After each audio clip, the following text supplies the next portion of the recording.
A Portogruaro, sotto una pioggia neanche tanto forte, ma con temperature quasi autunnali, si è aperta la nona edizione di Terra di Dogi in Festa, rassegna enogastronomica della Venezia orientale. Attorno alle 11:30 del mattino, come era previsto dal programma, è avvenuta la simbolica apertura di Porta San Giovanni da parte del sindaco Antonio Bertoncello, che quest'anno è stato lasciato praticamente solo fuori dalle mura della città.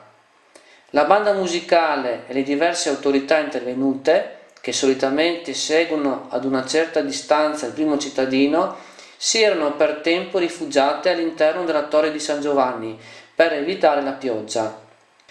Raggiunti dal sindaco, il corteo ha iniziato a muoversi lungo Corso Martiri della Libertà per raggiungere Piazza della Repubblica.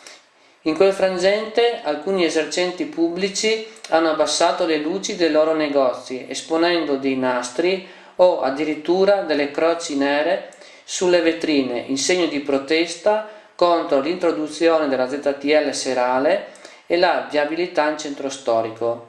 I commercianti non sono andati comunque oltre questa forma di protesta, nonostante il giorno prima avessero ventilato la possibilità di disturbare il discorso del sindaco con il fragoroso rumore di trombette ad aria.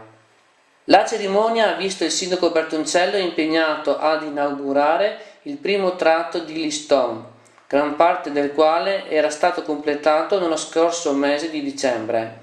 Alle sue spalle il corteo assisteva al taglio del nastro, sostando sopra una gettata provvisoria di cemento, resasi necessaria perché non si era completata la seconda parte del Liston in tempo utile per Terre dei Dogi.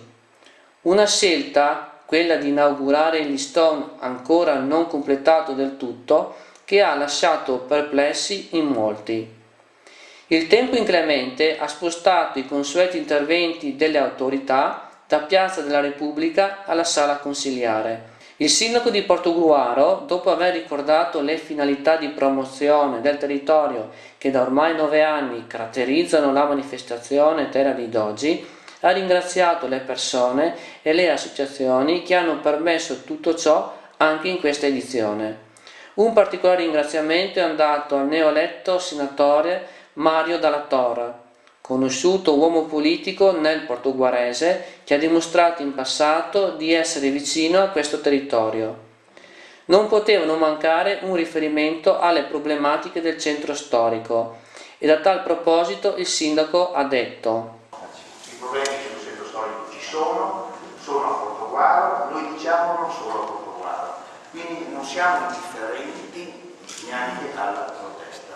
Noi della protesta speriamo che si arrivi alla proposta e l'amministrazione comunale è disponibilissima a sedersi al tavolo, a trovare un interlocutore forte che assieme a noi individui in questo momento di crisi, in queste difficoltà, la strada giusta per dare una mano a uscirne nel miglior modo migliore. Noi ci mettiamo il nostro impegno, noi cerchiamo di non creare situazioni di scontro, non vogliamo essere contro a nessuno.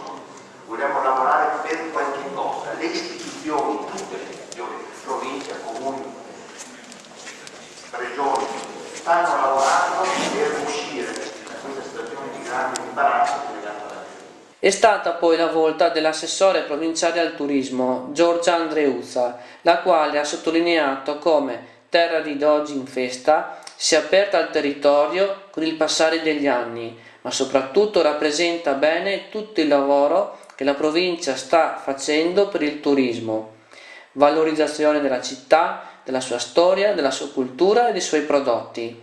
La crisi economica ha spinto i vari enti locali a fare maggiormente squadra tra di loro per ottenere dei risultati. La provincia di Venezia, assieme ai comuni del Veneziano, stanno lavorando insieme nel settore del turismo per creare un sistema unico in grado di proporre un'offerta turistica forte, in grado di unire l'entroterra con le località balneari. Il sindaco ha poi preso nuovamente in mano il microfono per ringraziare pubblicamente i due neoassessori comunali, Paolo Bellotto e Maria Teresa Rett, che si sono distinti nella organizzazione di questa manifestazione. Parole di elogio che hanno fatto andare in brodo di giuggiole i due giovani assessori, come si vede dalle immagini.